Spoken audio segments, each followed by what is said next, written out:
একজন লোকের 500 মিটার পথ যেতে 10 মিনিট সময় লাগে, তার গতিবেগ কত কিমি পার ঘন্টা? তাহলে এটা একটা খুব ভালো অঙ্ক, খুব সোজা অঙ্ক। তাহলে এখানে আমরা প্রথমে লাইনটা লিখি, 10 মিনিটে যায় 500 মিটার। তাহলে লোকটি 10 মিনিটে যায় 500 মিটার। তাহলে লোকটি 1 মিনিটে যায়, 500 ভাগ 10 কম হবে, তাই জন্য ভাগ হলো। তাহলে অতএব লোকটি 1 ঘন্টা মানে আমরা কি জানি, 60 মিনিট। তাহলে 60 মিনিটে যায়।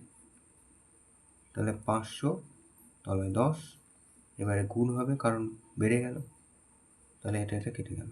তাহলে 5 6 30 আর 2 শূন্য, তাহলে এত মিটার।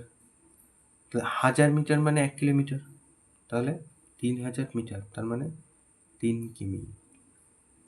তাহলে লোকটির গতিবেগ কী পেলাম, 3 কিমি পার ঘন্টা। তাহলে অতএব লোকটির গতিবেগ 3 কিমি পার ঘন্টা। এটা উত্তর।